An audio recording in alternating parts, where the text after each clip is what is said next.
So before we get into the video, I want you to know this took a lot of convincing to be allowed to put on a t-shirt, or at least with the company that I'm with. It took a little bit of finessing, but I finally did it. If you guys are willing to support the channel and want to be a little fashion forward and allow me to present to you the 2020-2021 winter, summer, spring, and fall collection. This is all year round because I put these images on damn near everything. But a couple weeks back, I did a video on Doom Eternal losing the Game Awards to The Last of Us 2, and in that thumbnail, I had a very interesting choice of pictures. Since then, I've been getting asked to have merch based off of that, and here you go. Against my better judgment, here it is. There's a bunch of different images. I basically updated them and changed them quite a bit, but I like this one the most, so I'm gonna promote this one. I call this one Traumatized in Tracks, which, fun fact, that little reddish glare that you see right there, that's actually produced by the meat hook. That is no editing involved. For whatever reason, in the actual image in the Doomslayer's visor, his fucking meat hook stood there, so I think that's cool.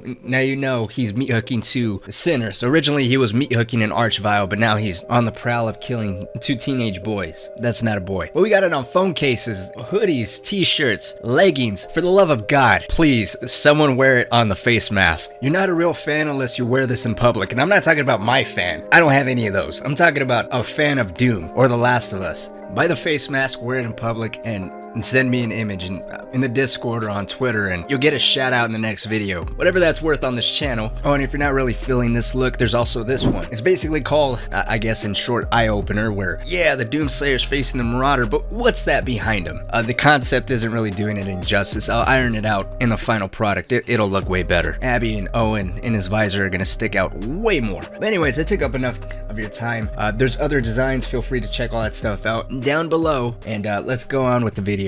So for the last year, I've really done nothing but praise Doom Eternal. I mean, it's kind of hard to complain about the game. It does what it aims to do very well.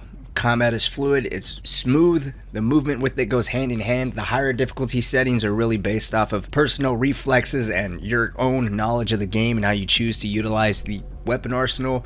And I mean, that's it. You really don't have that many complaints. Unfortunately, these last couple months, the game has been plagued by some very notable bugs, like of course the chainsaw's no target issue, which has caused a lot of deaths, blood punch not working properly, demons not faltering, and my personal favorite, this one, I don't know what the hell I do, but I trigger this every single time. And this is something that's been popping up for like the last week and a half. So I don't want to make connections here, but between those thumbnails, the merch, and whatever this stance is, there's a lot of sexual assault. What I'm getting at here is the game has been out for almost a year, and it's come a long way. In some regards, it might have come backwards rather than forwards, but the game has evolved in quite a number of ways, and even the player base has as well. I guarantee you, no one plays the same now that they've played 12 months ago, assuming that you have hand-eye coordination and understand that this is not the way to play the game, which crap reviews brawler mode on Super Gore Nest Master level, I might actually do that. But the game has evolved, the player base has evolved, and with everyone constantly learning new techniques and different ways to approach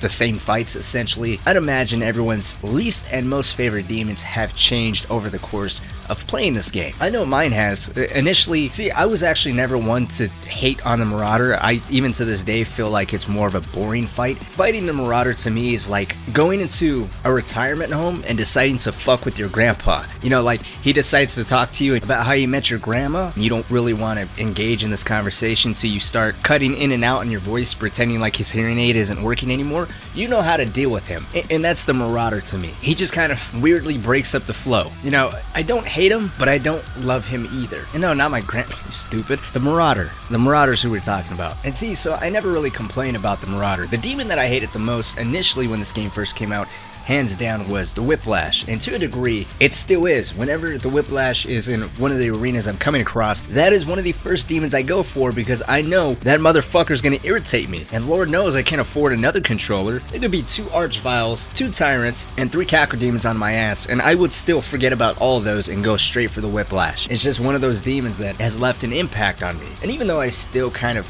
like I said, prioritize the Whiplash the most, it's not my most hated demon anymore. Ironically, as we were going through the Ancient Gods DLC in the Super Gore Nest Master level, the demon I hate the most in this game now is actually the demon I initially felt everyone underappreciated. And not just players, I felt like id was underutilizing it. I feel like this demon could have been used in many more fights throughout the entire base campaign, and that is the carcass. Let me just say though, while they were underutilized in later fights in the base campaign and the Ancient Gods DLC, and especially in the Super Gore Master level, they were used way too much. This room right here, I can't really complain about it. It's not bad, it's just annoying. This room should never be a thing, and it actually gives me a really bad idea, which we're gonna come back to in a second. But prior to the Ancient Gods DLC dropping, I felt like the carcasses themselves too were not that smart. Prior to the DLC dropping, it was like the carcasses were more focused on self-defense with their shields and weren't really all that aggressive, whereas now we're dealing with carcasses that do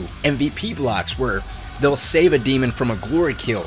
And then if you're facing multiple carcasses, one carcass will save the demon that you're chasing while another carcass will pull up a shield behind you. So you're basically sandwiched between two shields, and if let's say a Hell Knight or a Dread Knight or even a Calcul Demon is following you and they have an accessible path to reach you, they can somehow go around those shields, then you're basically screwed. Obviously one or two of them is fine, but three or more, then you're gonna have a little bit of a problem with being cornered or constantly being stopped from ending off either a Whiplash or a Doom Hunter sometimes, or even a Baron of Hell, and just that little rejection is very annoying. Well, I was thinking, and I'm sure we've all had the same type of experiences, so I don't want to go too much more about how much I hate these damn things, but going into the Ancient Gods Part 2, I'm assuming we're going to see more of them, because just looking at the first DLC and how abundant they are in the Super Gore Master level, I like to throw out some ideas on how to irritate us more, or how to irritate me more, to be more specific. Going back to this room in the Super Gore Master level, it's obviously filled with nothing but tentacles, some fodder demon, and carcasses. Eventually, yes, Hell Knights do enter the fight, but for the most part, it's all about carcasses, tentacles, and managing these two in a very tight space. I think this room isn't as intense as it's supposed to be because that top floor really doesn't have any tentacles besides those two initial ones when you enter the room. And then just don't hit the bottom floor and you won't be affected by the tentacles ever again. Theoretically though, if you do, or not even theoretically, if you do hit that bottom floor and you gotta deal with tentacles and explosive barrels and fodder demon and carcasses, all these things to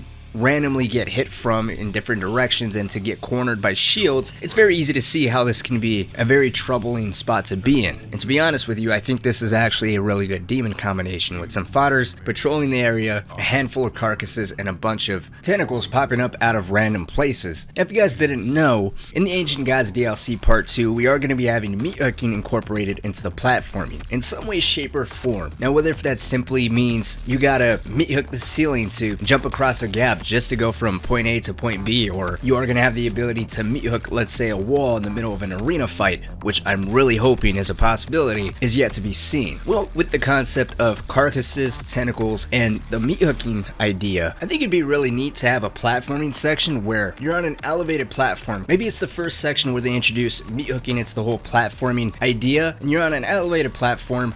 At the very bottom, the floor is purple goo, toxic waste, or just electrified in general. It's all about you want to not hit the floor. Down there, there's also a handful of fodder demon and some carcasses, while certain walls, if you get too close, have tentacles that pop out.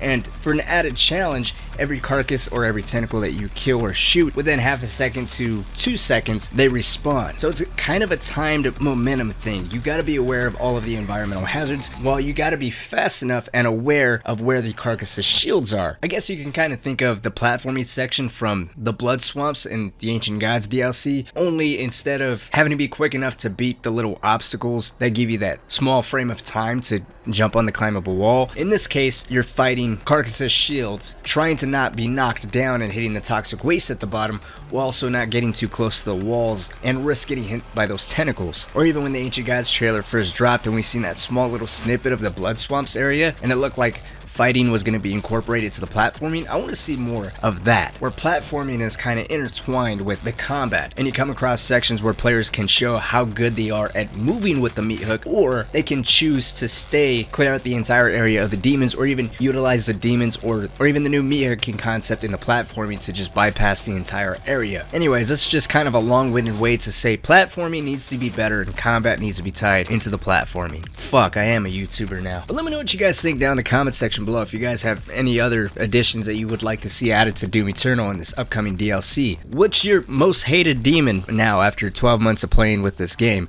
Let's talk down in the comments section below. Thank you guys so much for watching. Like always, my name is Cynic, and I'll see you guys all later.